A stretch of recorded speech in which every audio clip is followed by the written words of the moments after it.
Yeah, you already know. It's Copper Copper, Young Millionaires, the general. Okay, I wake up every day, I'm feeling good, I'm feeling great. Every day I'm getting paid, man, this life is going great. I just wanna celebrate, I made it in and out of state. $1 million in the case, I got it hidden somewhere safe. I multiply all my millions and really I am extremely wealthy. I distributed my millions with my family. This is just the beginning, I purchased a Lamborghini. Driving around the city, believe me, you haven't seen me. Made it through all the struggle, defeated all of my rivals. I was never entitled, I had to fight for survival. Man, this life is amazing, it's crazy that well we made it. Now I'm living my dreams and I'm burning, just getting started.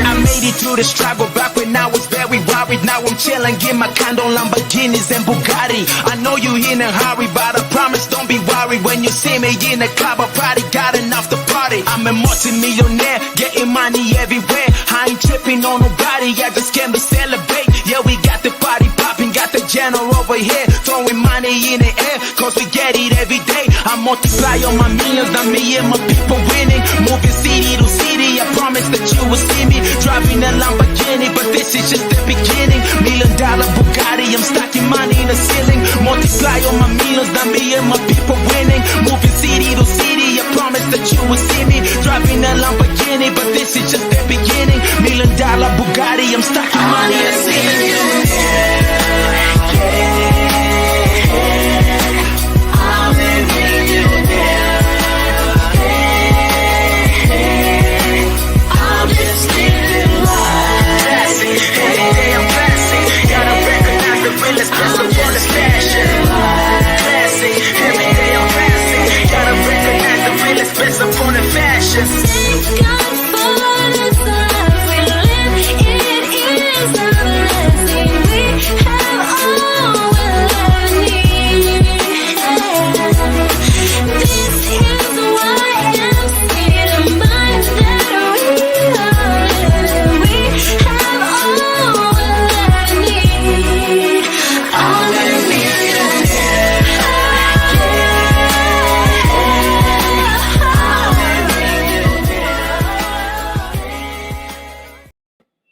The Truth Podcast, live from the grill on San Mateo, live with the General. We got Big John. We're missing Winston, but we got a good guest today. We got Michael Martinez, good buddy of mine. He's been my barber, but you know, his crazy part is we have a lot of real talks, and when we're in that barbershop, and it just kind of inspired today's podcast topic, and I call it starting in full circle. And you know, I always like to start off with kind of saying, you know, we kind of do this for the young guys, but it's for everybody. You know, at the end of the day, full circle, you start off and you may not have made all the right decisions up front, but you can always make decisions to kind of change that circle and pull and bring in that, I call it the right degree, right? So I want to start off and say a couple things. It says one of the things that I kind of live by is in your 20s, build your body, because without your body and your health, you ain't going to get nowhere. Build your social skills, and this is what a lot of people are lacking in. Build your self-esteem, because you're the only one that really cares about yourself at the end of the day 100%. And build your bank account, right? And that's kind of what I want to talk about in the full circle piece of it. And what I really want to bring Mike in and talk about is, Mike, I want you to kind of introduce yourself, Mike. We're going to kind of just talk like a perspective and just keeping it raw and just seeing what are you thinking about today's current events and what's going on and just kind of keeping it live and raw. And then I want to kind of go into you've known me for a long time, and what's been your view, the raw view of what I've done and what you've seen me. Has it been the same? We just wanted 100, you know what I mean, Mike? There's no, you guys know this isn't, none of this is scripted. This is just, we're just shooting from the hip. Well, first I'd like to thank you for having me on your podcast, Jack. And yeah, real. I mean, you know, we should keep it real. That's what keeps us individuals, you know, and true to yourself. I really believe in that. Is that people should be true to themselves today's world? It seems like we are sucked into the kind of reality TV type stuff, and that's not real life. you know Mike, what do you think? Like, we got a little bit of a spread age, not too much, but we still got where you're kind of more of a different generation. What are you seeing, Mike, now? Like when you're around and you're seeing this world, what's different from you when you were growing up? Give us some of the virtues of what you think of has got you to where you're at and has kept you going, and kind of giving that story. Well, I think for me, I grew up, and you're right. Like I'm not, I'm approaching 50, which some people would say that's old, and some would say it's not that old. But I also was raised with maybe values, even a little bit beyond my age, and I think we lack some of them morals. Today, people, they feel entitlement. That's one of my big things that I always preach. People feel entitled, and it's spilled over. Not, you can't just blame the young generation, the generation behind me or even behind you, but people on a whole have spilt into this entitlement. And entitlement comes being selfish. And that's it's not a good way. It's not a good direction for this world or our society as a whole. Mike, what are some of the things you do that keeps you grounded? And like, tell me a little bit. Tell us a little about yourself. Give us a kind of a story. Give us Mike's 20s, 30s. Like, give us kind of like the whole. Well, in my 20s, I got into trouble. I did. I got into trouble. I was a young father. I had a son at a young age. Made some bad choices, and realized that, look, I can't continue down that path because I have responsibilities. Got myself out of that, and I always, I can always remember my dad always saying about people that were getting into trouble. He'd say, if they put the same amount of effort into getting trouble into doing something good, they'd be really successful. And so I had to think about that myself, and really put that into action. And again, that entitlement. I didn't feel entitled. I had to work.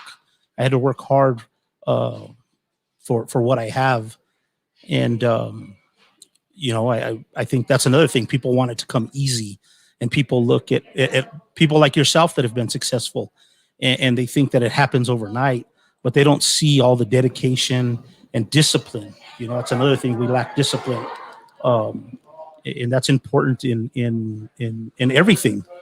Discipline. People look at it as a negative word, like in trouble. But it's not. Discipline is actually something very positive in my life. And with discipline and structure is another one. Create success, whatever that success looks like for you, right? Not just monetary success, but success as a human being, right? Like it's your character. I always say the only thing you're going to take with you when you leave this world is your character. You own nothing else. The money, the cars, the this, the that, all that stays. It's your character is what you own, and that's the only thing that you'll take with you. And I think it's crazy. It's like, what are people going to talk about when you're gone, right? That's kind of the main thing. What are people going to say about you when you were gone? I heard something really awesome about how the guy who founded the Nobel Peace Prize is that they printed out an obituary by accident, and they said, I forget his name. I think it was Richard Nobel. I'm not remember his name. I might be wrong here. But they said he had passed away, right? And they said, the man who invented the tool to kill mass people passed away today. And when he saw that, he told himself, shit, I don't want to be known for the guy who invented dynamite. Like, that's not what I want to be known for. And so he went off to find like peaceful things. He went a different trajectory, and he changed this in the middle of his life. You know what I'm trying to say? Mike, we kind of talked that day in the barbershop. We were talking about how myself and yourself, you really didn't grow up like needing anything as a child. You were kind of in the upper middle class. And even having all that in your life, what do you think caused you to kind of veer off and make those bad choices, Mike? Like what do you think that was? My bad choices were, I'm the type of person that I make a decision, I live with it. And I knew the consequences I can't really pinpoint why I did it. Probably monetary value. You know, you're young and we're all kind of sucked into that, you know, the starstruck of having money and kind of fame or those types of things. Yeah. And I think a little bit of it was that. Another thing is that I'm very, I've just always been kind of level headed. And even entering into the bad decisions that I made, I knew the consequences. And I've always been able to accept my consequence. I'm able, you know, my grandfather had a saying, and he says, if you're man enough to shit, you better be man enough to eat it. You know, and that's pretty deep, right? That's pretty deep, you know. And so I always knew growing up that whatever I did, I accept the good and the bad of my decisions. Yeah, it's like that whole thing. You know, my grandfather used to say, "We got the Winston in the house. He rolled in out of bed." No, we're just kidding. He was at a meeting. You know, it's funny is, you know, and probably you've all heard this, but one of the things, my famous one, my grandfather always say is, "Yeah, when you make your bed, you better sleep in it, right? That's Right. whatever bed you made." Mike, tell us a little bit about. Tell us, you know, you've been successful. You've had some downfalls. You've come in and kind of fool us in that full circle, like how that felt. What's kept you to come back up and kind of give us paint that for us, that perspective. So, you know, you know, like I said, my 20s, early 20s, I got into some trouble, pulled myself out of it and said, okay, now I got to do the right thing. And I just worked hard, you know, and, you know, a lot of times I had a job that I didn't like, but you know what? I gave it 110%, you know, it's just, you know, dedication again, that structure. And I knew that it would pay off. And sometimes the hard work paid off. And sometimes, you know, you get a little string of luck tied in with the hard work. People see that you're dedicated, that you're trying to do the right thing, and they lend that helping hand, you know. And so, you know, I had those kind of breaks going into my late 20s, and opportunity. I'm another one. A big thing that I preach is opportunity. Opportunity knocks once, and you better really think about it when it's there. And I took the opportunities. And, you know, like you said, you know, I'm a barber. I've been a barber for 24 years. Along that line, I was my family background is construction. And I took that path along with barbering. And, you know, and I had ups and downs. I've had, you know, business partners that have done shady things that have cost me a lot of money. But you know, I guess I stay grounded with that because it's not the money. It's more the loss of relationships. Relationships are important to me. I know a lot of people, but as you know, in my shop, I only let certain amount of people into my space. I'm not advertising, come and get haircuts, you know, by Michael type thing, because I keep my inner circle very tight. Yeah, Mike, one of the things you were saying is we were talking about this, and one of the things that it's kind of funny, but you know, there's some barbers that are out there that really won't give you the haircut you need. They're giving the haircut so that they can get repetitive business, right? And one thing Mike used to always say, it used to make me kind of think about life, and he's like, it's not about the haircut you got now when they put a little sauce on you and you walk on, you think you look good. It's about the haircut, how it looks the next day. How does it look a week from now? How does it look from 2 weeks from now? And the crazy, because as a barber, you're really the architect to your head. And I really believe with the wrong haircut, it kind of just sets some shit up for people, right? It's weird as hell. And so we were talking about that. And then one thing, a story that I love, Mike, that I want to talk about is talking about full circle, talk about someone stumbling. And it's that individual you talked about that you helped. I want you to give that story because this story is just powerful, of the individual that used to come in and kind of give us that story, Mike, on how he turned life around. Yeah, I'm going to go back real quick to something that you said about, you know, that analogy with the haircut, you know, about how it looks 3 days. You know, also that's something for people to take into consideration, right? Like in life also, you know, what you're doing right now, how does that set you up 3 days from now? You know, that's also, you know, that can be used as a metaphor in that sense. But the story, yeah, I had a guy I went to high school with, young, 2 years younger than me.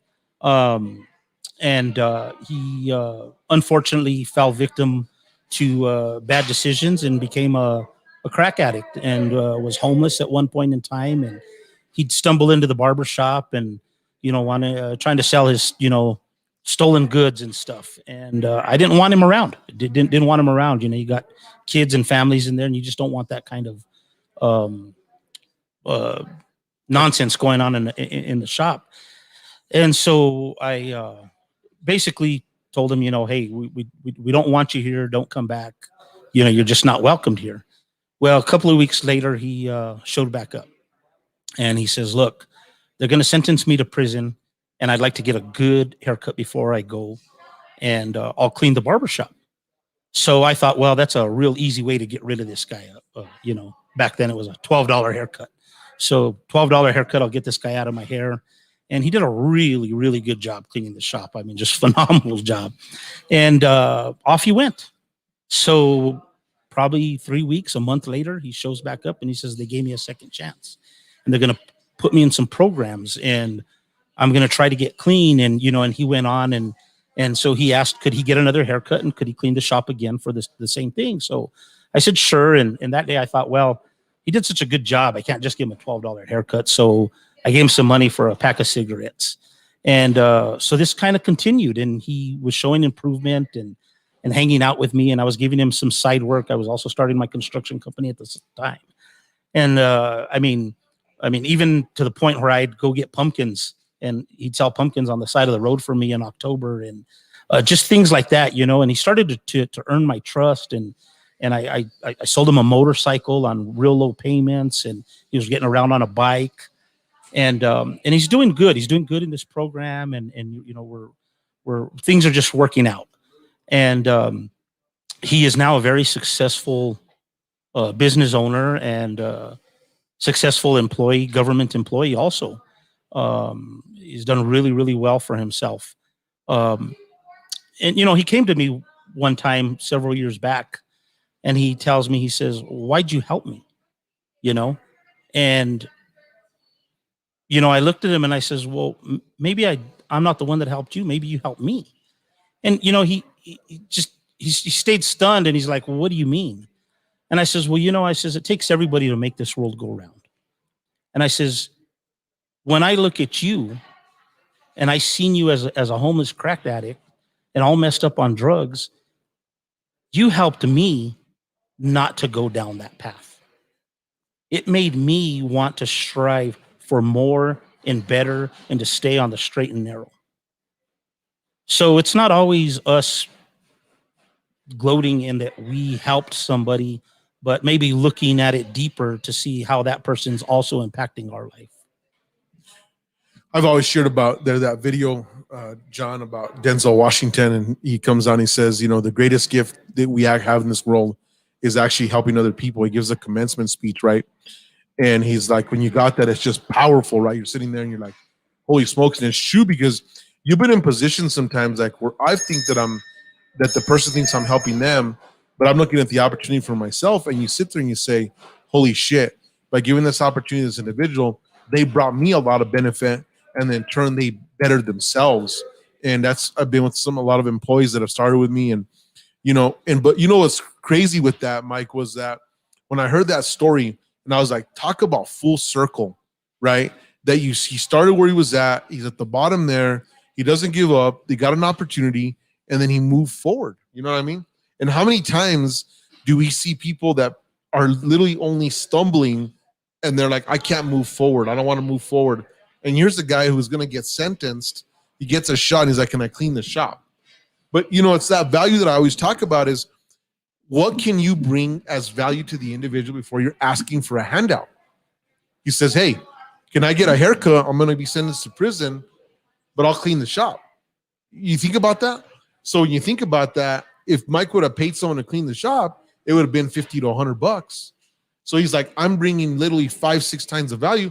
Mike, on the other hand, says, well, can this guy even clean? So I'm taking a risk, but it's not that big of a risk factor. And that's kind of like the way you look at life, right? Is what approach are you taking? What's the approach you're going to take? Or are you going to stumble and hit your face? And that's what most people don't understand, right? Right. So here's a little quote, and I don't know who it's by. It's not from me. But it says, the one who plants trees knowing that he will never sit in their shade, has started to understand the meaning of life. I love that. I love that. It's just crazy, right? Because how many people started planting trees so that we can now sitting in parks are the ones that are actually getting the benefit, right? And it's kind of like that situation where it's not really benefiting the individual, but they're paying it really forward. Right. And that's really a hell of a way of looking at it, right? How many of us are really planting trees? Oh, I know. I like a similar quote to that of, the best tree was planted 20 years ago, or the next best tree is planted right now. Right. And I always equate that, because I'm a teacher and I'm a coach. I equate that to education. And I see that with people. It just usually it can make such a difference for one person to care. And sadly, we have way too many people in our population that they don't have anybody in their camp. They don't have anybody that takes a chance on them or care about them. And that becomes a huge dilemma in our society. Right. And how about all of us just kind of looking in the mirror, right? I tell people all the time, look in the mirror. And I don't mean that as a metaphor. Like, really look in the mirror and look at yourself and say, who am I? What am I doing? And, I had a guy one time and he says, why don't you just pick up a piece of trash? And then tomorrow pick up 2 pieces of trash. He goes, and before you know it, he goes, you'll be picking up the own trash in your life, And when you clear up the trash, and he literally meant pick up a piece of trash outside. But he goes, it'll start working towards literally cleaning up your life. And then it transforms into different kinds of trash, right? Like the trash in your head, maybe the messy garage you got, or, but when you start clearing your mind and clearing things around you, how clear you can see and what you can do better in this life. It's crazy, Mike, that you say that. One of the things that, and I'm going to kind of get a little, not really off topic, but like, how many times have you ever been in a situation when you're dealing with someone and you hear something and you kind of like them, right? You're like, I really like this guy. And then he makes a comment that kind of goes against your morale, or fucking he says, I don't like anybody from the South. Let's say that. And all of a sudden you stop there and you're like, holy shit, I'm a little apprehensive about that. And you want to kind of go on the defense and be like, I think everything he says now, he just sucks, right? But it's really not true. How many guys, you guys had experience like that? Winston, you like everybody? Fuck. Yeah. We know he's full of shit. Me, I'm pretty I'm pretty easygoing, man. I mean, if someone's gonna say something, I really don't pay no attention to it if it's negative, I guess. But I guess the closest thing I can say is you get those negative Nancys, who are always downers and are just constantly saying the world is against them. But I'm not saying that. I'm saying like someone you look up to, like saying, there's someone you're watching that you're like, holy fuck, he's a badass dude. Then all of a sudden, like, he challenges something internally to you, or he puts it out in a way where it like puts you off. And then you're like, well, I don't really like that.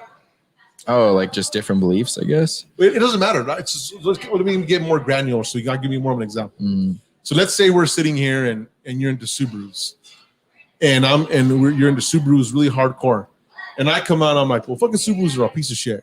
And all of a sudden, well, that's what you worked for. And so you're like, dude, like, you always were positive, and all of a sudden you're like, you're shooting something direct at me. But it's someone that not the negative Nancy. We're full of those fuckers. I mean, we're talking about someone that's like, you may not even met them. You might watch them on TV. You might watch them on a freaking podcast. You might, what I'm trying to tell you? Then all of a sudden you're like, whoa, like, That'd be like someone I looked up to said real estate agents are slime balls or something. Yeah. You know what I'm trying to say? I mean, I don't know. I look at it in the perspective of good for them. I mean, that's fine what they believe. I mean, a lot of us have different beliefs. I mean, when you look at religion or politics or any of the things you're not ever supposed to talk about, right? Me and John may have some different beliefs, but I'm always sitting here like, all right, I want to hear him out because I'm interested in the fact, you know what I mean? And I can still have that. So I guess in that perspective, if that makes sense in answering your question, is I guess I keep an open mind to what people are saying and I'll listen to what they say. Like if you came and said Subaru suck because X, Y, and Z, then I'll be like, okay, well, that's factual information, but it still serves my needs. So it's not really back like that. So let me give you an example. Let me just, it's kind of a current event that was in the past. And so like when we're saying, like when Trump was in office and he was like, you know what, we need to send all these immigrants back, and people were in an uproar and we're like, fucking, oh my God, well, something like that. So you're like, you respect him for the business qualities that he knows, but then it's one thing that's like, I don't believe in that. Right. So something like that. No, we're not talking like where I come in, I'm like, I bring the data and I'm like, the motors are blowing up. So not like that. No, I get. I mean, I'm still kind of standing the same. You know, if there are outliers that say I support the individual more than one comment that was made, then it's really not going to throw me off. I follow the person for a reason. Like if Jay-Z came out and said something that I didn't agree with, the majority of my beliefs in him or looking up to him as an individual outweigh a rational comment. You know, does that make sense? Yeah. John, how about yourself? I think I've definitely been guilty of this. Like even because I've been divorced the last 10 years, I'm like dating or talking to somebody initially, and you think you like them, and then they reveal something about themselves that you're like, Red flag. Yeah, well, no, just Flag on the plate. just not the same belief system. Yeah, when it comes to bigger issues that I'm like, Sure. that I'm like, Well, and like how you can mesh with the person in a friendship or relationship, then it's a little different, because if John comes out and says, oh, well, I think success is stupid and I just want to be a bum, and it's like, okay, well, I'm probably not going to hang out with that person. You know what I mean? Versus someone who, if you meet them and you're like, yeah, I'm highly motivated, I have a lot of ambition and hustle, then that's going to be a different thing. Oh, we have things in common. Then you're going to naturally want to spend more time, because last thing you want to do is conform to someone who wants to be a bum and invest time in them or believe in what they're saying. Because if someone tells me, oh, I don't care about anything, I just want to live check to check, then kind of anything they say is just going to go over the top of my head. But I think in that sense is I think those are examples of like really people fucking going down the water hole. I guess what I'm saying is what I wanted to is like saying you like there's someone that you really look up to, and then you find out like, well, fuck, I didn't think he was that, and then it kind of throws you off. But then you could do. I like what you said. The Jay-Z was a good one. Well, then you're like, well, I actually like all his principles. Sure. So there's one thing kind of threw me off, but I'm not going to let that one thing affect it. Well, look at Tiger Woods. Yeah. I still Kanye love Tiger West. Woods. Kanye too. I love Kanye West. A lot of people I don't like don't. him anymore. But I just liked his music before. No, yeah. To me, what he's done, sort of, and they always the conspiracy theory that he's like the black guy from Get Out. Yeah, see, and that's the thing. He's That like doesn't brainwashed him.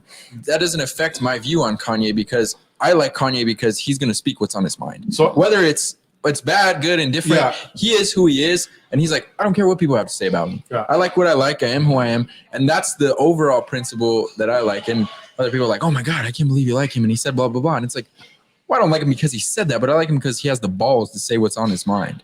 You know what I'm saying? And really has no filter on what people are gonna think. I guess that's freaking awesome. So I don't know what's going on in current events. So what's going on with Kanye? But it would be like, to me, it would be like me going in and saying, starts talking shit about real estate or technology or networks or anything like that, Without knowing and the backing information. speaking out of my ass and Yeah. pretending like I know something, Yeah.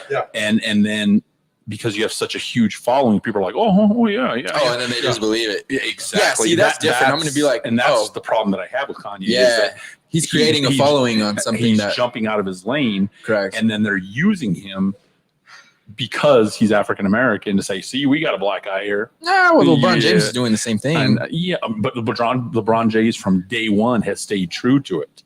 Has stayed true to caring about inner city people, about helping kids with scholarships and doing things for social Yeah, it's a justice. different story there. LeBron James, different story. And I think also, I mean, to answer your question, Jack, is for myself is I try to view people, and maybe I don't like what they said or along those lines what you were saying. At the same time, respecting someone's opinion, and it's hard. It's hard because we all have an opinion.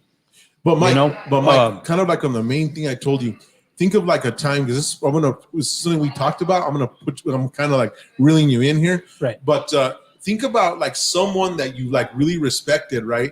And then they say something off the fucking chain, and then all of a sudden you're like, well, you're like kind of like struck. It doesn't change your view on them, but it's kind of like you got to bounce back. Well, you have to think outside the box, right? And we can learn something from each and every person. Just like your guys' conversation that you're having about these celebrities, right? You have different opinions on it. If you take that into consideration, and when I went to barber school, this is a better way of putting it. My instructor, he said, look, he says, take a little bit from everybody and make it your own.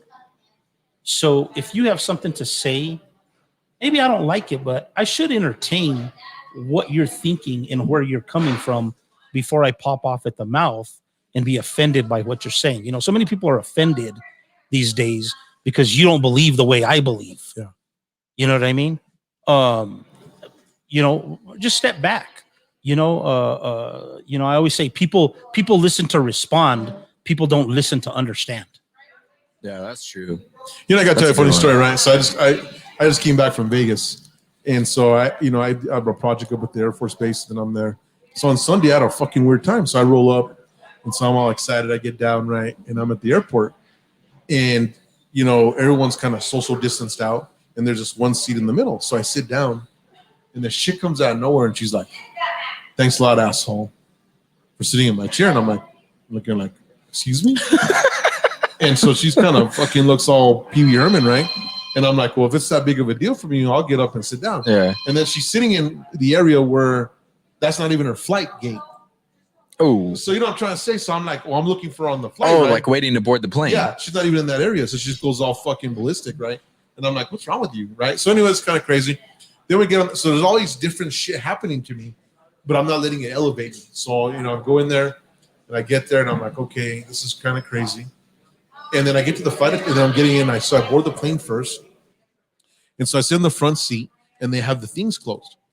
And so I got my backpack, and I'm like, well, fuck, where should I put my backpack? He's like, sir, if you sit in the front seat, you can't have anything in front of you. So I'm like, well, where the fuck am I? So I kind of go like that, and I put it. Then another guy walks in, and she's like, oh, sir, are you going to sit here? Oh, I closed the bins here for people to sit in the front. And then I'm like, what the fuck's wrong with this lady? So you see what I'm trying to say? So am I taking it personal or whatever? So I just kind of flow back. And so I'm feeling like, what the hell's in the universe? So then I get down, I'm like, you know what? But then I got a good experience. I get down, and so it's packed as shit. And so, you know me, I find a limo. And so I get the limo service rolling. The guy's all excited. He's like, how's it going? I said, doing great. And I said, I'm starving. He's like, well, you know, everyone that comes to Vegas, they go to In-N-Out Burger. So we roll up in the limo to In-N-Out Burger. And so they think I'm a celebrity, so they roll me in fast. Great story about that is all this shit is happening to me, but I didn't allow it to fuck me up. affect you. But let me give you a little bit closer to that. So when I get to the limo driver, I forgot this part, and he says, "Are you looking for not a trolley? What is that shit called? The free shit? Shuttle. The shuttle. You looking for the shuttle?" I'm like, "No, I'm looking for a fucking limo." I tell him, and I made him, but I was already getting high. And like, what's going on? All this test, right? About full circle. So then I get that. I get the In-N-Out Burger. I'm excited. I know I got to get up early the next morning. So I go gamble and I get an ass kicking. I took an ass kicking. So what I realized there was that I was forcing something when the energy's not there. And I thought, you know what? Calm down and reset. That's what's beautiful about the next day. But let me tell you how the day started. So right before I was going to take off to my job, I lit them up, hit a freaking monster jackpot, monster 10 grand, right? Roll out, do my job, knock the shit out. I come back. First thing I walk in, I hit another jackpot. Then I said, you know what? This is great. So then I have a badass dinner. I go to bed. I said, 9 minutes before I'm going out to the airport, I said, I'm going to light these guys up. 9 minutes before, I light them up again for another jackpot. 3 jackpots in a row in 23 hours, right? But the full circle. But I didn't stay focused on the bullshit. I could have been like, this sucks. I'm not going to do this. And that, and it turned my trip, and it was one of the best phenomenal trips because I tore it up.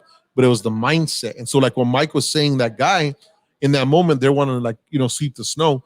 But it took everything out of me to be like, listen here, bitch. You know who I am? Even the flight attendant, right? Like, you want me to buy this? Like that was going in my mind, but I wasn't letting it affect. I wasn't getting all emotional about it, right? And so when I look at that stuff like that, and it's like, they're asking me, we pissed off? It's time a guy. And I'm like, no. Like it didn't even affect me. Like, you know what I mean? There was no emotion to it with the stupidity. But before in my 20s, I probably would have lost my shit right there. Right.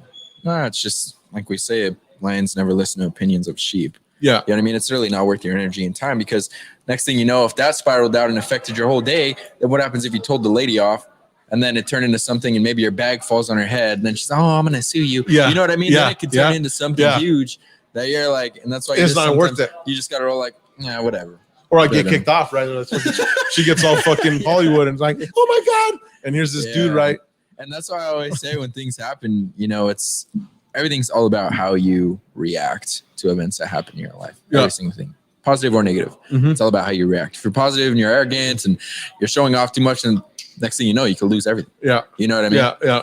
Vice versa. But anyways, back to what we were saying. Even like Tiger Woods. I love Tiger Woods, but what happened with him? And hopefully he's in surgery right now. I don't know if any of you guys saw He was that. in a car accident, right? Yeah. He was with Dwayne Wade. All I saw, he was with Dwayne I Wade don't know playing who he was golf. with, but And then, he's Yeah. in surgery now. Yeah. So prayers to him. But what happened with that situation with him and his wife or whatever, it didn't really affect my view. I mean, he's a human being. is too. he married again? I don't know what his situation is Oh, now. you said But his I'm wife. saying when everything came out with his wife and all that stuff. Oh, the original shit. yeah, the yeah, original. yeah, the crazy stuff. Yeah. That stuff never really took my mindset because I respected his work ethic. In his craft. I don't, at the end of the day, we don't know what's going on when LeBron James closes the door at his house. You know what I mean? I know people have seen him in clubs by himself, but no one knows about it. You know what I mean? No one really knows. Everyone at the end of the day is a human being. And, you know, just like you have to play politics in life when you're that big of a spotlight of human. But we respect him for his craft. And I think that's what I'm trying to get to. And I'm going to tell you the story is going to make you guys laugh, right? But I think that when you see somebody, you respect them for their craft, not something that some of the actions they do that have nothing to do with the craft. Exactly. So then we, you know, the sheeple that I call just jump out there and like, oh shit, you know what? That guy sucked, but he's done all these great things. Mhm. And that's why I say mathematics isn't lying. It's the average of what's going on, right? Exactly. You don't get one bad Exactly. grade and John says you're flunked if you've done nothing but great shit. You know what I'm trying to say? and you but make it- one bad mistake. Yeah. But the rest of overall is saying you're an amazing human Yeah, being. you're Look at killing Kobe Bryant, right? He went through some stuff early on in his career, but did it put a stain on him? Yes, in my opinion, it did, but it wasn't a big enough stain to take away from who he was as a person. And that's when he changed his number to 24. And then that's when he became, that's when the Black Mamba became a thing. Because he was like, I don't care. I'm just going to go out and prove to everyone that I'm just a beast at what I do. And that's what he did. Uh-huh. And look at him now. I mean, no one even really thinks about that at all. And he's a legend. He's Yeah. arguably the best player who ever played. You know what I mean? But that one thing that happened didn't outweigh. I mean, you don't see people, oh, you know, he did this back in whatever. Who cares? Yeah, no one gives a Life shit. moves on. Yeah, he screwed up. He was young. He had a lot of success. You know what I mean? Yeah. Look at Magic. Magic went through some crazy stuff. Yeah, no one thinks about Magic. But For some he's- reason, Magic just has a sauce, dude. But he's still honestly one of the best point guards to ever play the Oh, game of hands basketball. down, You know what I hands mean? down. That's where I'm at with it. Like when I said the Jay-Z thing, when he had an affair or whatever, it didn't affect my respect for Jay-Z because we don't know at the end of the day what the people are going through. You know what I mean? We all have stuff. Well, I want to share this story with you, right? I'm telling you how fucked up my Sunday was. So you guys know ever since everything's been shut down, we haven't been able to get to church and stuff. And Mike knows we used to go to men's group and it was something really phenomenal and we can't go because everything's shut down. And it's like, what the fuck, right? So I'm sitting there and I turned on, I'm like, so I had my, you know me, I'm very precise. Shit's packed, oatmeal's made, coffee's made. And we're sitting there, right? And I'm watching, I said, I'm gonna turn on Sagebrush. And so I'm watching Pastor Todd. I think he's a phenomenal dude. And so we're sitting there. One of the opening things he comes down, he opens up and he's like, one of the lines I want to tell you guys is that I want to let you know that, you know, purgatory is not true. And it was a Catholic religion that was, a doctrine that was brought in so-and-so and all that stuff. But in that moment, I got defensive, right? And I was like, you know, well, fuck you, right? But ultimately, what I learned from the thing what he was saying is those were facts. Those aren't fucking bullshit lies. Is at the end of the day, but this is what I was thought in my mind. With the logic that I had in that point, I could have been like, well, this is where I come culturally. This is what I believe in. So I'm just going to hold up and say, go take a hike. Let me go burn you down. It's that ego or whatever's in our mind that we don't have the empirical data. And so he went on to explain at the time the Pharisees wanted to make a lot of money. And so they would say, you know what? If you bring us a lot of money, we're going to pray and your loved ones are going to go to heaven, even though they were a bunch of losers. But we know that Christianity was on the basis of that only through Jesus you can make it to heaven. But long story short, when he's going through that, but in my mind, I was like, but you look at the sequence of events. If the Catholic Church wouldn't have formed, there wouldn't have, the Protestant Church wouldn't have come out. And without the Protestant Church, Sagebrush wouldn't be alive. So when you look at all the events that happen, you got to look at it like the Kobe Bryant or whatever. What great things have one institution brought, and it can't just be all falling apart. And I think me and Mike used to talk about this. We used to have an individual that used to challenge a lot when we were in men's group, but it used to sharpen me. And I'm very empirical data. So like when you bring something, my whole goal is to say, is the data you're bringing true or is it coming from some bullshit? And can you defend it? Do you have actual data to back it? But when I came across that, we ended up being pretty close, and I learned a lot. And I learned a lot from the individual. And that's what I'm talking about, is like something happens, someone says something you don't like in that moment, but it's not towards you. It may be something that you're attached to, right? And all of a sudden you're like, well, I don't like that guy. The thing with Trump, like when people was like, I want to send everybody over the wall. And then people were like, oh my God, he's the worthless guy ever, but didn't see the whole picture because maybe we had a good friend or a cleaning lady or something. So it kind of hit home. And what I'm talking, well, I guess what I'm talking about is no one cares till it hits home. And once it hits home, then we're all fucking defensive, right? But if it never touches our home, we're free to say, oh, I love that and all that. But I always say, be careful when you speak, because let's see if it knocks on your door. How are you going to react? You know what I'm trying to say? I agree with that 1,000%. I mean, that's even what's happening right now, right? You'll see. Well, I know someone who lost his father to the virus, and now a lot of people are like, who cares? Who cares? I'm gonna go about my grandparents or go around old people, and then it's like, yeah, you don't really care too much about it until someone's unfortunately taken, and then same thing. I mean, if you get in trouble, right, or people who are out having drinks, and they're like, it's fine, so and so, and then they'll talk smack about someone who got in trouble for drinking and driving, and then all of a sudden, boom, next thing you know, it could happen to them too, and all of a sudden it's the end of the world. You know what I mean? But yeah, I agree with that 1,000%, because you never really know what something's like until it directly impacts you. It's kind of like the guys say, if you got defeated by, they should lock them up forever. And then their grandson gets busted. And like, oh shit. Yeah, and they're like, please let him out. So it's tough, because that's human nature, unfortunately, that most people can't see that. And I wouldn't say most people, a lot of us can. And it's just finding the discipline and the will to want to actually look and say, how would I be on the other side of the fence? And I can admit I struggle with that a little bit, because I'm always like, well, whatever, you have your own choice for everything. But John put it in a big perspective. He's like, well, you always say your mom taught you X, Y, and Z. What about the people that never had that? And I was like, oh shit, I think you're right. Yeah.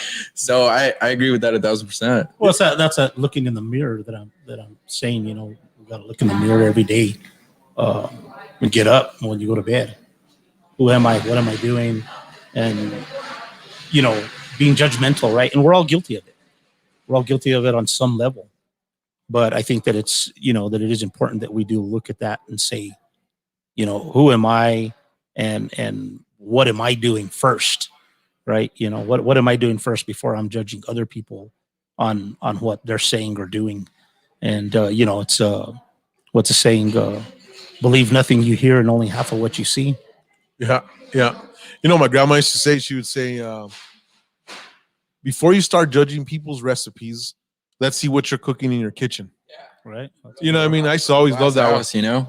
Don't throw rocks from a glass house. Yeah. You never want to do that. Or look at the situation. If you're going to go judge someone, and then what if your kid turns out to be just like the person you were judging?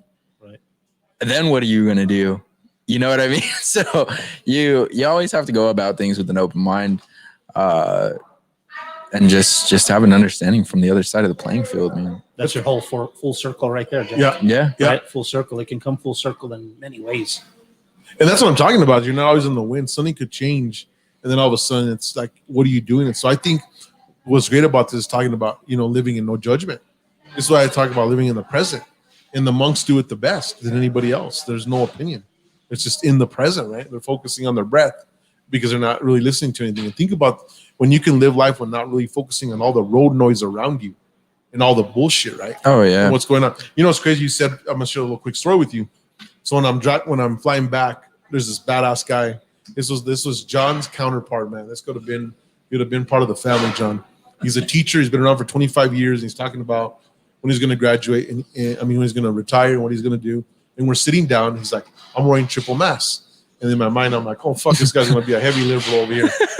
So he's like, I got triple mass. And I'm like, well, I've been flying about 10 times. I said in 2020, and I've continued to tear it up. And so we're laughing and we become good buds. And I loved his perspective. And he said, we're screwing up our kids. And he's real in the mind. He says, and so I did this. He showed me this study, and he's like, the kids in school are like 99.9% recovery rate. And she's like, it's the teachers causing trouble saying, well, I can get it or take it back and do all this. Mm-hmm. And he says, but when we made this decision to be a teacher, It was never, we're actually in a point of sacrifice. Because I'm not making big money. Yeah. He says, if you think anyone thinks I'm getting a big check, he's all, my wife makes more than me. She's an administrator, but I stay in the game and I play counselor and I do this. And he's out of Tucson. And he was telling me the story. He says, but what I've done is like, I may not believe it. And he's like, this guy's wearing 3 masks. Yeah. Right. But he's like, and I said, I got this vaccine. And like, if you're going to be a teacher, we're in a level of sacrifice. Mm-hmm. And so when you said that about, and he's like, you know what told me? And so he knew 3 people that died in his school. Mm-hmm. Right. One was like the mall cop. I mean, not the mall cop, the school cop, and stuff. And he said, but still in his mind, he's like, we can't let these kids suffer. Yeah. So we're fearing at the end of like, okay, these other people are falling apart, but these kids are being taken away an opportunity. Right. And it goes down to, again, who's judging this and what's the empirical data, or just going off emotion and saying, I'm just going to put my feet down and say, I'm doing a great job and this is what it's about. Yeah. You know what I'm trying to say? Right. And I think that's what's really going on. What's a lot of crap is that the kids are suffering. We understand that there's stuff going on, but there's got to be a better way. Oh, yeah. Right? And one person can't have the answer. Oh, yeah. Or 2, right? That aren't subject matter experts. Mm-hmm. And to me, a subject matter expert is that you've actually been in the field doing it. Mm-hmm. Not you were a guy who maybe was a professor. That's why I think it's funny that you bring that up, because when someone who's a subject matter expert in the thing says, oh, yeah, put 5 masks on, and it's like, well, no shit. I mean, of course, it's going to be a lot more helpful. But then what's the long term to your blood oxygen level? At the same, you know what I mean? So yeah. there's always that give and take in things when people are going to say, oh, well, if we do that, there is no perfection. If it goes back to the same, you can't eat donuts and have a 6-pack at the same time. Because then if you're going to say, oh, eat the donuts, they taste amazing. Yeah, hell yeah, they do. But then what's the negative effect to it? For everything that goes up must come back down. You know what I mean? It's the same. Unless you run 10 miles a day. No, yeah, that's true. So you see but what then I mean? you have to embrace the suck of running 10 miles a day. No, but I'm saying if you want to eat donuts, you say, but that's what you have to do. Right. You know what I mean? But the person who's probably eating 10 donuts a day isn't going to want to be running that. But everything has a They don't want to pay the consequence. price. Everything has a consequence. Yeah, the bill comes Right? due. Yeah, But consequence doesn't mean bad. Someone right? Tyson is crazy. I mean, Mike, you jump in here, but I actually knew a guy. It was Michelle Anderson's husband. He passed away, 6-pack, and he ate donuts, but he did run 10 miles a day. Oh, he was willing to pay the Yeah. price for it. You know what I mean? And that's the thing, is the bill comes due. Like me and John were talking about that off air, about the bill coming due. For whatever it is you want to do.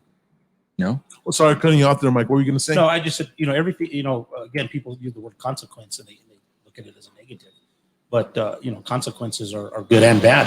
And everything has a consequence, right? Everything we do in life has a consequence. Oh, yeah. I think a consequence is accountability.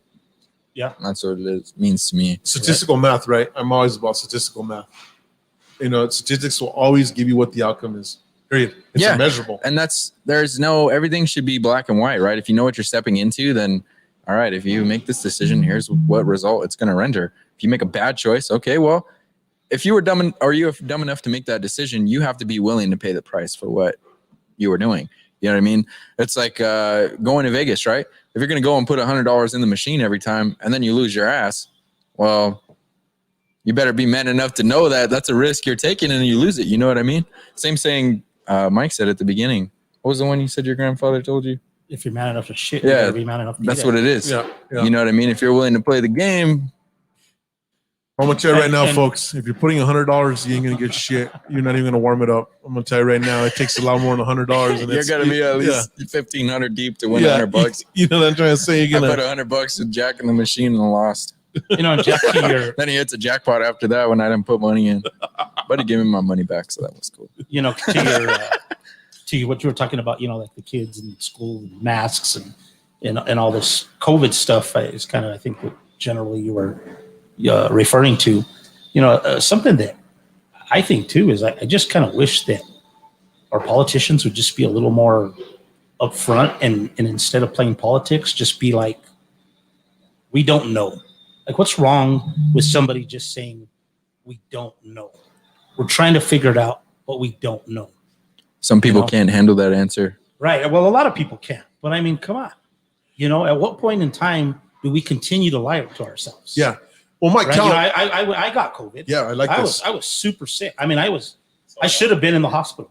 I should have been in the hospital, but I was like, I'm not fucking dying in the hospital. Like it's just not happening, you know?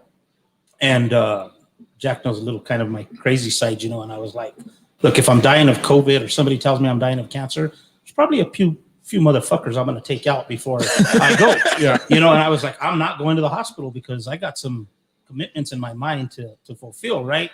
God forgive my bad thoughts, but that's the reality of it.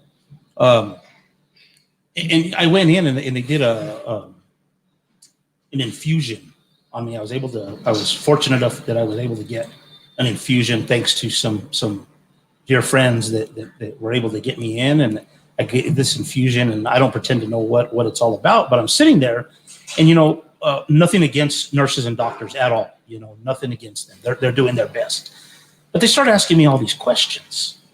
And I'm answering their questions very truthfully. And it was rough because I was super sick. And so what I'm telling them is horrific, what I'm going through.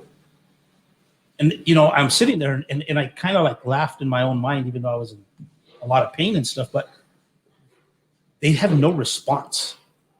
So they're asking me these questions, but they're just asking me like, almost like when you ask somebody, how's your day going? But you really don't want to know the truth, right? You want to hear the you know, oh, it's going great type thing. Yeah. Right. The robotic, You know, and nobody really wants to hear the shit that's going on in your life, you know? And so I'm telling them the truth because I'm thinking that maybe they're going to give me a suggestion, right? But you know what? They didn't know. They didn't know. And so kind of the joke in my own head was like, they're looking at me like this poor bastard's going to die. You know, and this look that they had on their face was like, you know, like that's the look and the feel I got from them, you know, like this guy's gonna die. And, you know, at that point, I'm like, when do we just get real about this stuff and just be like, we don't know? And it's okay not to know. Because if we admit we don't know, then we know we gotta find out the no, right? We gotta find out. And I know that that's what they're doing, but I just wish that they'd be more honest about it.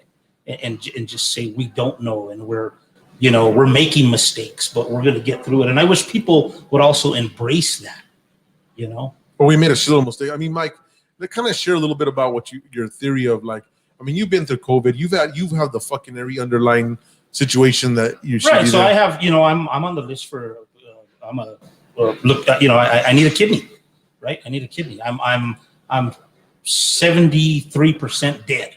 You know, everybody wants to sugarcoat it and say, oh, you're maybe I got the math wrong, but everybody wants to say, you know, you're functioning at 27%. Good job, great, keep it up. You know, but the reality is I'm 73% dead, right? Like I'm not functioning properly. I'm on the list for a kidney transplant, but I don't really qualify yet because I am at 27% and I'm not at the lowest percentage that you have to be to qualify for it. And don't get me wrong, I'm very grateful that I'm at 27%. So I have underlying issues, you know, there's, you know, a few other things. So I get COVID, but when COVID happened back in March, a year ago or January, whenever it really started, you know, I tell people, I says, this is how I handle it. This is my perspective on it. I'm a motorcycle rider. And I says, look, if I'm sitting at home and there's some sort of storm going on outside, I'm not going to go get on my motorcycle and drive into the eye of the storm. Yeah, exactly. Right. You know, it's just, I'm not going to do that. But if I'm out and I'm out driving around, I have to get someplace and I'm on my motorcycle and the storm comes. You pull over, you gear up, you get ready, you know, you put on what you need to put on to get through the storm, to get back home. That's how you should be treating COVID, right? Don't go out and you know, maybe, you know, without the mask, you know, like you were saying, maybe it works, you know, I guess it is, you know, so gear up, just gear up and do the best that you can, you know, don't do anything dumb, you know, do the social distancing things that, you know, they're suggesting, you know, but so that's how I sum it up. You know? Well, talk about accountability on that in your analogy, right? If you're willing to get on a bike, you know you're taking the risk of getting hit. Right. If you step out and you go to a restaurant or you go to anything like that, you're taking a risk knowing that there's an illness going around like flu season, but it's COVID. If you go out and you get COVID, well, you took the risk. If you're that scared, stay at home. But this is the thing I tell people this. No one should be able to take the right for us to take the risk. Yeah, exactly. Because, you know, like right now, it's like That would be saying like you can't ride a bike Yeah. because the deaths, or Yeah. you can't drive a car. How much people here are Yeah. dying in Yeah. traffic accidents? And You so know what I mean? I think the bullshit piece about it is like you see what's going on now with all these students that aren't allowed to play their sports and they got to take a stand. I mean, when the fuck is someone going to be able to say you can't do this when they don't got the empirical? You're not a scientist. Mhm. You're not like, you know, that doesn't even make any sense to me. Mhm. And so when you really look at situations like that, like what Mike was saying is Mike didn't stop living his life. Yeah. And he had the underlying conditions and he got COVID. And you know, the funny part he says is like, I didn't get COVID from the general public. I got COVID from, you know, people living the, I don't want to say the wildlife. I'm throwing some shit out there. But I think ultimately Mike is still willing to take his precaution, but you're not stopping to live life, right, Mike? You went through it. No, you can't. You know, I've always said you can't live in fear, right? You can't. You know, it's a. You know, you know, you have to. And I get it. I'm not judging anybody that wants to isolate themselves in their house. I have friends that are definitely not going out. They're not doing anything. Even to this day, they're just like totally in fear of it, and that's okay for them. You know, but I think, you know, like you said, Jack, I think that it is important to say that, look, if I'm willing to go out and do something, or, you know, or like you were saying, go out to a restaurant or whatever it is, you know, you're taking that risk. And I think that we have that freedom of choice, right? At the same time, in doing so, we also got to be respectful to those that don't want to go out. Right. That would You be know? like going to someone who really is scared of it, and you're out here going all over the world, and then you go see your grandparents or whatever who are terrified with no mask. Right. You know what I mean? Right. You're not going to go and No. do that, you know? And the funny thing is I'm You a are big if you're in the believer. will. Well, yeah, that's a whole different, you should, Oh, that's heavy, that's a whole John. different situation. But my thing is too, is I'm a believer in the mental game and all of this stuff. And it's crazy because my grandma and grandpa got COVID and they were really scared of it. Right. And they didn't get it from me, but I've been, you know, I was traveling in the summer. I didn't stop living my life at all in the middle of it. And the crazy thing is they were so scared and they got it at the hospital. And they were like, you're crazy. You're going here. You're going there. yeah. You're doing this. And I said, I'm living life as normal as it could be. Yeah. And knock on wood, you know, hopefully I never do get it, but I didn't end up getting it. And the ones who are so terrified of it get it at the hospital and at a doctor's checkup. And that's just crazy to me, right? And it's Yeah. like, what the hell? Like, I feel like when you live in fear, you're so scared of You something. wheel it. You're willing it You into wheel your it. life. You know, 100%. That's 100%. that's how I wheel jackpots, baby. You know, as fucking crazy as that sounds. Yeah. It's How really many what wheel it is. jackpots you see me hit every single time? Just how do you do it? That's really I what it said, I is. will. I'm talking to that machine. I'm like, baby, you know what? You're gonna do it for me, baby. You know what I'm That's trying why to- they say talk to plants. Yeah, you know what I mean? I talked to I want my to hear. plants. I want to hear what John. His wheels are turning. Yeah, He's- come on, he's John. waiting to say John's got the something. big wheels going. John, what's going on in Big John's mind, baby? I mean, I look at that whole situation and because I look how we did this summer and I still got it, but I got it from a friend who the friend was always out going to bar, going to wherever, you know, Mhm. doing like that. He came and hung out with us once, got our female friend infected, and then she got us infected. So we weren't so much living in fear because, I mean, we were still going out and practicing, you know, sometimes. But you guys 6, are still 7, hanging out. Yeah, and You know? again, but I put myself in a risky a situation Mhm. that I was sort of in between. I still wore my mask. I still did the things that were asked, but it wasn't that I was putting myself in those, high risk situations. But it still created that. Yeah. And that's, unfortunately, that's where government and our elected representatives have to weigh those issues of, okay, what's for the greater good versus what's for individualism, you know? I know if you had to say one thing, all the politicians and all the elected officials were afraid of is our hospitals being overwhelmed, because once you hit that point, then you're literally sending people home and they can't get immunotherapy. To die, Right. basically. Exactly. So I think however you judge their reaction, every state had a different reaction. So that's why it was like whack-a-mole, you know? Oh yeah. Well, one person would say one thing, and then people would go to the other state where they could do whatever, and then come back, and it's defeating the entire purpose. So funny. We're not gonna say specific, Mike, but Mike saw me. I asked him, "What do you think about a certain individual?" And he says, "I think they're doing a good job." And then I gave him the empirical data, and he's like, kind of like, "Oh shit, I never think about it." But this is where I'm going to disagree with you guys. Not disagree, but I'm going to give it to you this way, right? Early on in COVID, we saw how some things handled, but Florida stayed open 100%, almost 100%, right? Oh yeah, and their hospitals didn't get filled. And Disneyland in California is about to go bankrupt, and the only thing that's keeping it rolling is Disney World. Yeah. And so this is what I go, right? Mathematically and statistically, if Florida stayed open and the hospitals ain't full, well, I'm not going to go based on what someone's saying that's never been a scientist or empirically data working on shit. But you know what? We're so afraid of not getting out there in COVID that the business is going to shut. We're not going to have to fucking care about it. And that's what I was telling Mike. You're not affecting the big time CEOs. You're affecting the people that the big time CEOs employ. Yeah. You know what I'm trying to tell you? Well, the small time CEOs too, you know, they're taking a huge hit right now.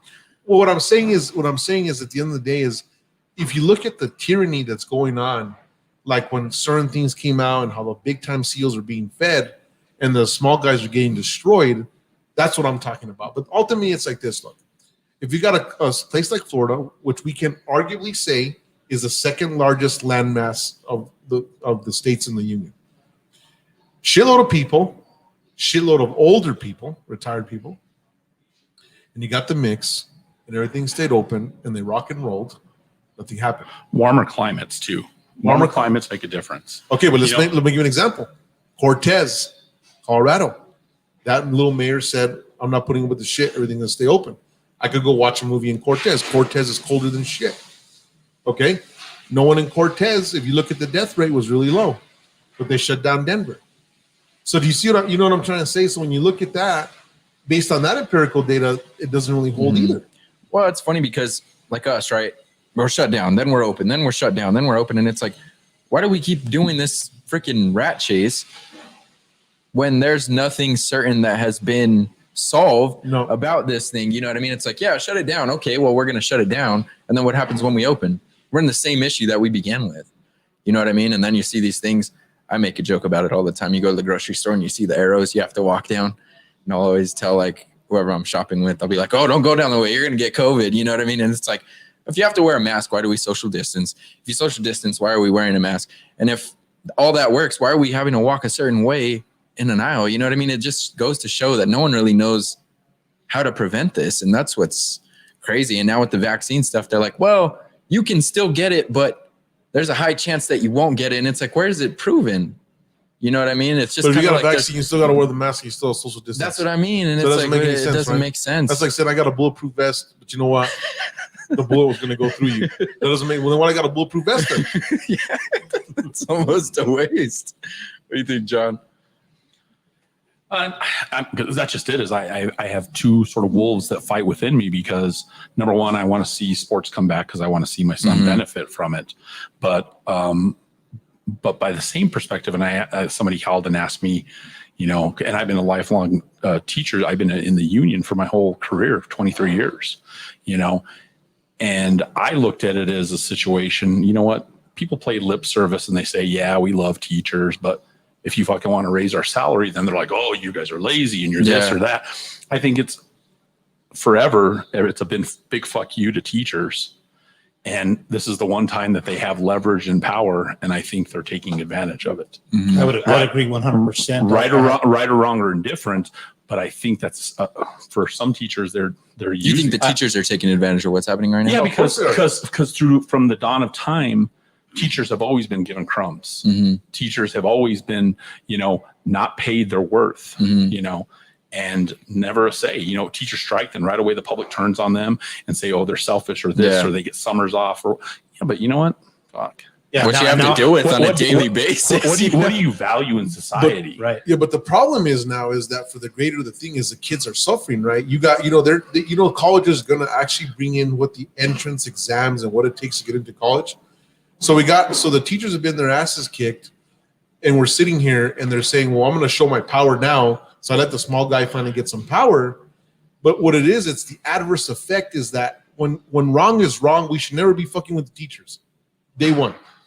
But then now but we're saying we're going to let you have a But voice. society says that and then doesn't dig into their pocket and say, you know what? So you as a business owner, if you can't find enough good people, but you know that they're out there, well, you're going to probably raise their hourly rate. You're going to entice them into your business. I guarantee if the school district said, you know what?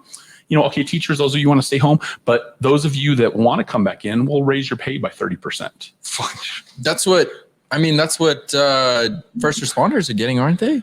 I don't know. Or a shit ton of overtime, or they're getting pay raises or anything like that. But You know that's what I just mean? it. Is every other profession is incentivized to hustle and to work harder. So if you're a cop, you sit there and write tickets. You get to court. You get to go court more. Triple time. Yeah. But how about the grocery Dollars workers? for dollars. The grocery workers are getting paid more. I thought they got a bump. Some of them got a little bit. Some did, but that was companies only. There's Yeah, it was company there's been based. supermarkets that closed stores just because they refused to pay their workers more. Correct. Oh, But yeah. again, the system. Think about almost every industry. The more you hustle, the more money you make. Except for education. Mm-hmm. I mean, imagine if they said, you know what, we'll give you a bonus if you write more referrals. Fuck, Johnny, drop this pencil. Yeah. There you go. Or if you're a lender, So or you're, true. if you Yeah. you give out loans for homes and you get a bonus. That's what led to the crisis in 2008. Oh yeah, people Yeah, were dishing them out, man. Oh yeah, they're like, oh, you can't But you- qualify for this house. Here you go. But do Yeah. you think, John, that if you start to make education now at the high school level like a profit-based thing, do you think it's all going to go to shit then? Not a profit-based thing, a value-based thing. Just Okay. like our law enforcement. But you think that's why private schools flourish so well? No, but they don't though. Teachers don't make any more at private schools. They don't. Okay. They don't, and they have no tenure. They have no work protections. They don't have any collective bargaining. You see what I'm saying? Yeah. So it'd be different if it said like you're going to go and work at a private school and you're making 30% more. You're Well, not. why are the private schools, majority of the private schools open? Because they don't have anybody that oversees them. They There's can do whatever they want. There's no regulatory body that says that.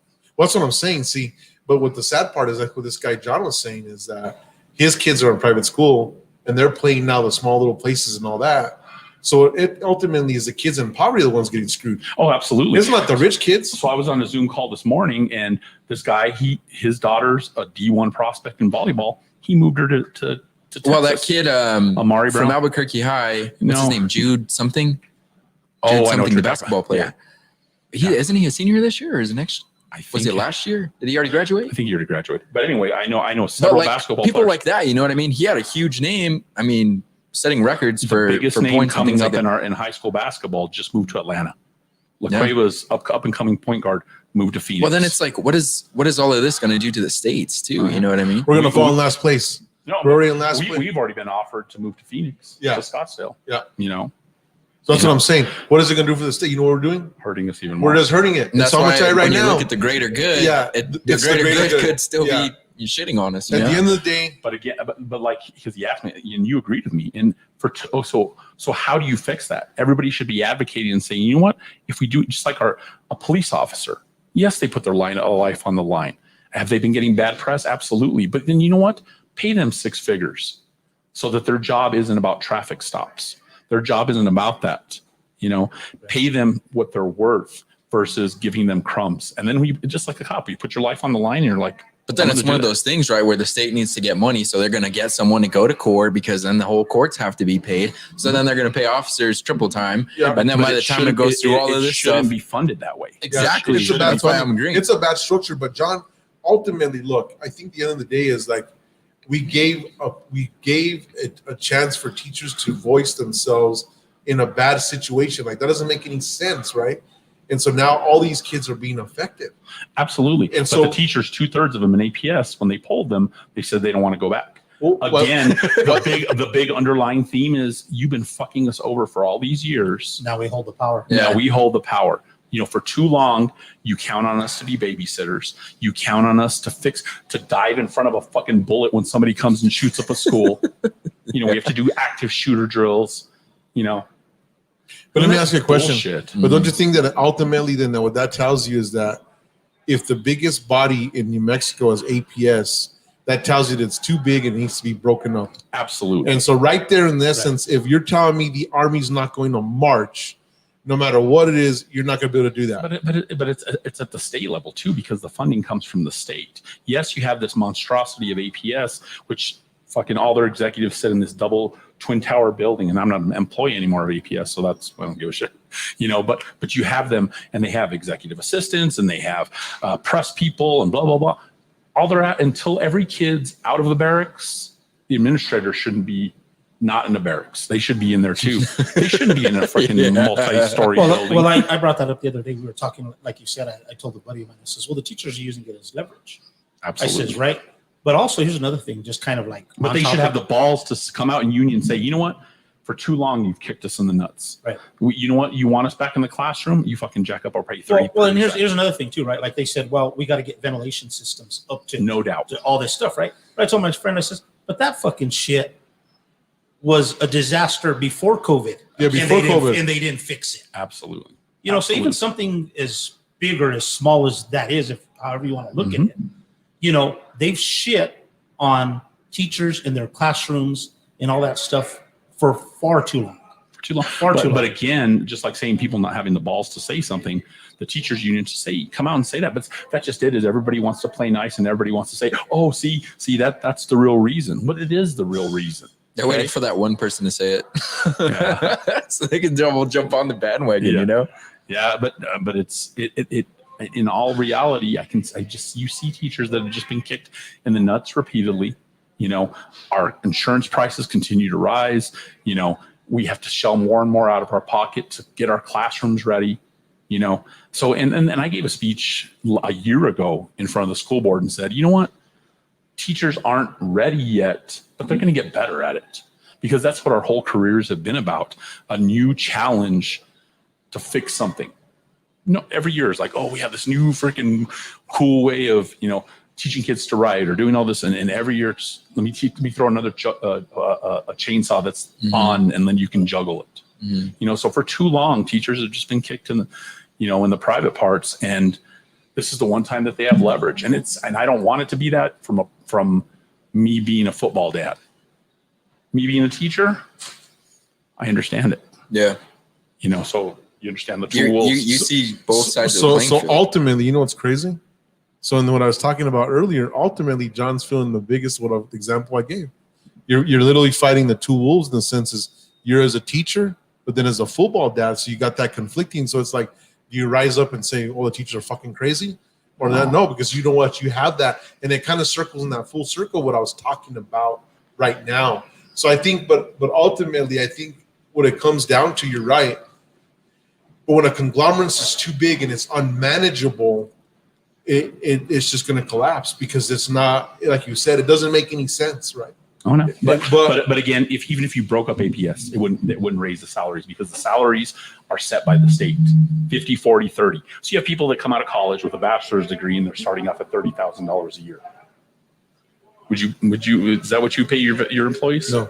Okay, but that's what you're getting. Which that's the new minimum wage, right? $15 an hour. No, but that's teachers. That's teachers. That's not. But that's what I'm saying, right? That's what I'm saying. A burger flipper. But that's what I'm saying. A burger flipper is making as much as a teacher. They should.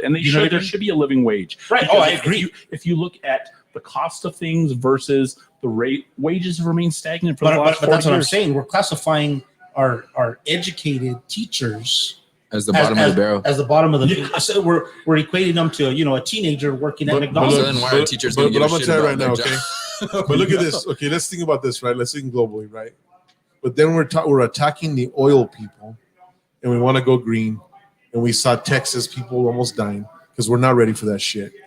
And we're now the number one oil producers in the world, and we have our politicians attacking the oil companies, and now we're going to send that, and New Mexico gets all its money, the majority of all its money, from oil and gas, and we're on that bandwagon. And now if the oil and gas goes out the door, you ain't going to get no money for the teachers.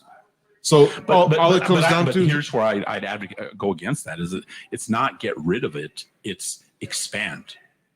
Expand. Just like your business, you may have started here, but then you maybe expanded. But you can't take away. So when you got someone saying, I want to stop the oil industry in general and I want to go green, that doesn't make any sense. That's like saying, I want to fight war with no bullets. Well, that's not going to work. Yeah.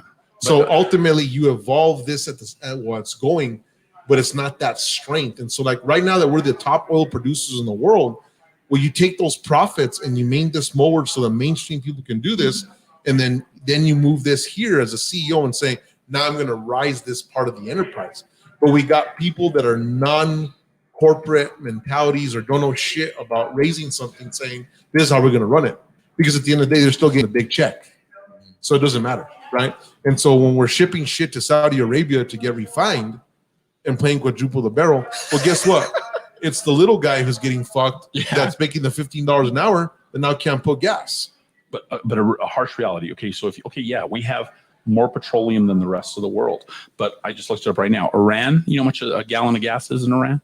43 cents. Okay.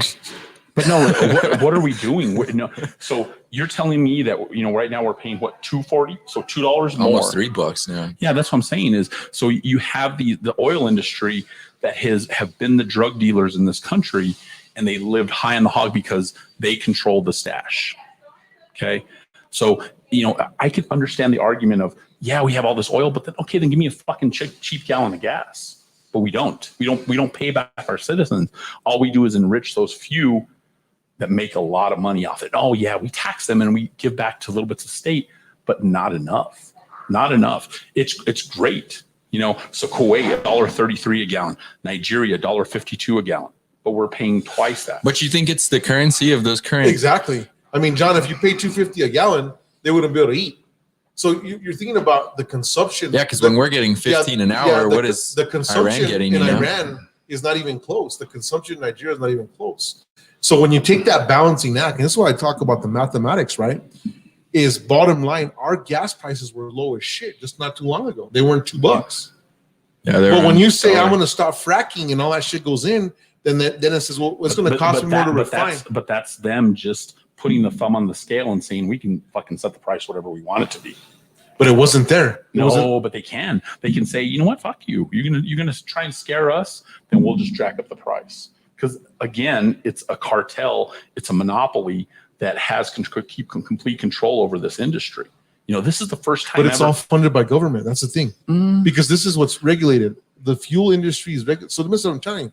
So we had our low fuel costs. We all were doing it. We're killing it. We're at because it was demand driven. Because nobody was driving anymore. But even then, even at 135. The moment I start to put they were going to open up these new refineries, and they said, well, no, if you put these new refineries, we want these level of these factories that are going to cost a shitload. So even as we ought to make out the billionaires as bad people, when they're sitting out there, there's some that are very amazing, that are very social conscious. But they're sitting there and they're saying, okay, I want you to make these factories do this, that, and the other. The price is going to go up because at the end of the day, you have to say, what's my ROI over 10 years? What's my ROI over 10 years or 15 years? Absolutely. So the morons that are saying, I want this to get done, don't know the value of the cash value. Look at states that have already passed those things. So Texas saw right there in general right there, when you saw regular families die more than COVID, because I'm not going to have the consumption of the oil and I'm going to go green and everything's frozen. Yeah, but they haven't gone green though. Well, they started. That's why their shit went to hell. No, it isn't. 7% of their electricity comes from renewable energy. The reason it went to hell is that they went on their own private network and said, you know what? Burying the lines that are winterizing pipes, doing the right things like the federal government recommended. 11 years ago, the federal government warned them and said, if there's a fucking once in a lifetime freeze, you guys are going to be fucked. And what they did is they wasn't it because they were really just cutting corners on. Oh, absolutely. So they're not burying lines deep enough because that costs more money. And the windmills froze too. Yeah, but again, but there's windmills in Antarctica. There's windmills in Russia. I know, but you know what's crazy part? Those windmills were up to federal spec. That's what the thing doesn't make any sense. They weren't because Texas regulates their industry. That's a true statement. They're all on their own federal network. Federal regulator. So Lubbock and El Paso, they're on our Western grid. Yes. Didn't have any blackouts. So the reality is they just didn't want to dump the money into the quality of build that they're doing. They cut corners because dirty players. They cut corners because again, profit was their main motivation. Right. So, and that's the conflict that we face with government. Okay. So here's Phil. Here's just business. Like what we're talking about the teachers, right? And then government has to decide to dump money into teachers, but then what's the reasoning why they're not doing it? You know what I'm saying? Mm-hmm. And why is it dumped into X, Y, and Z versus? Here's the bigger reason why. So if you throw crumbs at teachers, then only the cream rise to the top, you know, because in all reality, they don't want our best being teachers. They don't, because they don't want our society cannot exist without a hierarchy of intellects versus a large pyramid of people that aren't educated. Like you, Right. like That's you why. always That's said. why. That's why from a young age they start molding kids into certain ways of doing this. Because really, what we're doing is we're molding people to be workers. We're not molding people to be or entrepreneurs. to be in a certain Nobody class. teaches you in school how to be an entrepreneur. Yeah. They teach you how to follow the rules. Yeah. They teach you how to pay taxes. Guys, I kind of want to go on this, and I think this because we're getting towards the end of the I'm podcast. getting it. We're actually past this one, but I'm gonna tell you what, I'm gonna end this right. Look, the reality of fucking people being entrepreneurs, you could teach a million people. It's gonna be a small percentage because the brain doesn't work that way. It's And too so I'm gonna tell you right now that And there's only so much Yeah. place at the top. yeah, but even if there was all kinds of room at the top, they're not gonna do it. And this Germany proved this. Pre-World War II, Germany was a superpower. And nobody was falling apart. But since you were a child, the aptitude tests that they were doing on you, they pretty much could tell you what you were worth. And they put you through that, and you were proud of what you were doing, and you were the best iron worker, or you did electricity, or you're an engineer. And this is why the Germans were the superior freaking force of engineering, even became a war machine. So that's already proven. And it was an apprentice, and you did that. So like this whole shit about I'm gonna teach you to be entrepreneurs, that doesn't mean shit. No one's gonna do it. That's La La Land. That's like saying, you know what? I'm going to hold a camp and everyone's going to be an athlete. I'm sorry. If you genetically don't have the genetics, you're not going to be that fucking athlete. I promise you. And you're right, Jack. The willpower. My point is that higher education has become a lucrative business. It's a business, Higher that's all it education is. And we was haven't- failing it. That's failing us. Right.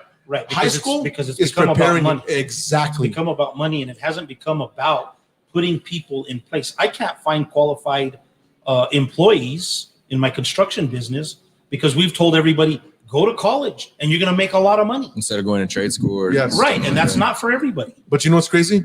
Las Vegas, Nevada. That's why they call it the trade state. And there's people that are killing it. Being, they're like part-time waiters, but then they're managers, and they have that whole thing. And I met a guy in the welders. All the welders are in Nevada, right? Because all the stuff's going on. But what I'm saying is this, is we're not telling the true story. So we're telling people you can be these entrepreneurs, you can be these astronauts. And I've said this on plenty of podcasts, but you can't even fucking do math. So if you suck at math, you're not going to be an astronaut. You're not going to be an engineer. You're not going to be a doctor. I'm sorry. You're not doing it. You suck at math. You're not going to do it. What Right. society too? They tell you can be anything you want to be. What they don't tell you is that you can be anything you want to be if you work hard at it. Yeah. But you know what, Mike? I'll tell you this. I've met a lot of people. They can work harder than shit to learn certain levels of mathematics, and they won't. Still can't do it. Yeah. It's that thing. But the sad thing is society paints this picture on certain aspects, right? Like truck drivers. I know some truck drivers that are making 250 grand a year, Easy. but no one's knowing that because they think, oh, truck driver, you're a dirty guy. You're a, No. Well, look super at- blue car. Or look at underwater welders, Oh, yeah. HVAC guys. I sold a house to a guy who's an HVAC guy, and he bought $1 million house. Easy. Yeah. But So- people think, oh, it's dirty. It's this. Oh, no, it's that. no. You're Blue dumb. collar's just, Michael, he can't find a diesel mechanic under 6 figures. No. Okay. At all. But again, schools need to do this, but here's the dilemma. Okay. You diesel mechanic, come over here and make $40,000 a year to teach kids how to be a diesel mechanic. How the fuck can you live on that? They're not going to do it because they're going to go in the that's field. why vocational programs are disappearing, Yes. because people are like, I'm going to do this and I'm going to get kicked in the nuts regularly and freaking, so that's why Take a quarter of it's- what I it's- should be paid. Exactly. So you want to look at, say, well, we need all this and we need, great. Find me a carpenter that's going to leave his profession and teach kids A to frame. top-notch carpenter at Yes, that. and teach kids to frame. Find me a person that does drafting. Find me an auto mechanic that's going to leave their job and leave their paycheck to come and teach. So this is what I'm going back to. The Germans had it right. And so the Germans brought these apprentices, and they were working with them, and they knew what the aptitude was. They were not leaving, the production was not leaving to teach. And this is what I'm talking about. This is why I was brought into technology by a guy named Jürgen Schillis when Intel couldn't find mechanical language programmers and stuff. And so they brought him from Germany because the Germans had it figured out. And what I'm talking about is that the whole story of me going and teaching is ended. It's knowing what is this kid doing, can he kind of do, and then he can kind of evolve. But what it is you haul people around. It's like in technology. The only way I teach people in technology is like they kind of get it, they have certain things, and then I put them right through the test. Mm-hmm. And it's not like I'm sitting there in a classroom environment and you come out network engineer, because I'm gonna tell you right now, all the master's degree guys that have come out to come work for me don't know shit. They don't know shit. They've been failed. And so now they're sad. And then you got the Zuckerbergs, you got the Jacks of the world, you got this that come out and they've said like Bill Gates is like college was a joke. Yeah. Right. So you see what I'm trying to Google's turning everything on its head. Yes. Right now, Google's saying, we don't need you to go to college. We'll train you what the fuck we need you to do. Exactly. And that's good, because hopefully what that does is it brings down But guess secondary what? education. Harmonics was doing the same thing. That's exactly what I've been doing. Yeah, but You're that's finding the right people to value. But at the same time, that's why you go in an interview with a business degree versus someone who has on-field experience in whatever job they're interviewing. Who do you think's getting the job? Yeah. You know what I mean? But guess what, guys? The truth was heavy today. We got Mike must have brought that fire in, and we're aggressive. But you know what? I hope it made you guys think. Ultimately, take control of your life. But we're out. And as I go home and get all the hate emails. Don't get hate, John. Don't get the hate, baby, because we love you, John. All right, see you guys. Because I laid down some heavy.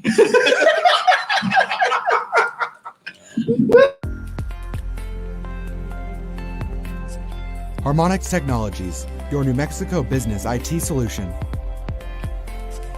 With incredible products that will fit your needs both big and small, and unmatched service, it's your vision delivered. Learn how we can help your business roar into action today. Harmonix Technologies, your New Mexico business IT solution.